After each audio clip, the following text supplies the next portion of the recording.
आप उस समय आचार्य मौजूद थे, फिर आपने मुनि से दीक्षा क्यों ली? प्रश्न सही है। आचार्य अपने महाराज से कहा, विद्याधर सेठी वगैरह थे उसमें, बहुत सारे लोगों, उन्होंने कितनी बड़ी बात, आचार्य मौजूद थे, आचार्य वीर सागर महाराज, शिव सागर, आचार्य शिव सागर महाराज मौजूद थे, मूल आचार्य थे, वीर सागर के शिष्य थे, पट्ट शिष्य बोलते ना, तो वो से शिव सागर महाराज से दीक्षा क्यों नहीं ली? फिर देशभूषण महाराज वहां मौजूद थे, हाँ, और शांति सागर छानी मानव की परंपरा में सूर्य सागर, सुमंत सागर, विजय सागर ये मौजूद थे। इधर और भी महावीर कीर्ति की परंपरा के शिष्य सन्मति सागर वगैरह, महावीर कीर्ति वगैरह, ये सब ऐसे बड़े बड़े आचार्य मौजूद थे, अच्छे प्रभावकारी आचार्य थे। इन सब आचार्यों के पास आपने दीक्षा क्यों नहीं ली? आपने एक मुनि महाराज के पास दीक्षा ली, और मुनिराज भी वो अकेले थे, मुनिराज ज्ञान सागर के पास उस समय जब आचार्य से आए कोई मुनि महाराज नहीं थे, अकेले मुनिराज के साथ में उन्होंने दीक्षा क्यों ली? आचार्य ने यही कहा, मुझे ज्ञान सागर से महाराज से जो दिखा वो मुझे अलौकिक,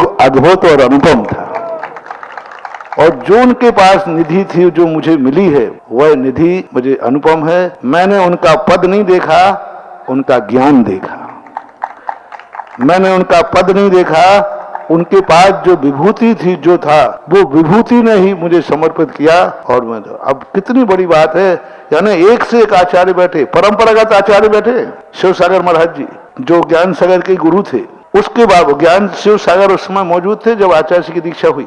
ज्ञान सागर महाराज मुनि अवस्था में थे, उस समय शिव सागर महाराज जीवित थे। जब आचार्य की दीक्षा हुई विद्याधर की, उस समय शिव सागर महाराज मौजूद थे, पर वहां पर जाकर के फिर अजमेर वो दीक्षा सन 1968 में शिव सागर महाराज की समाधि उसके बाद 1-2 साल बाद हुई है।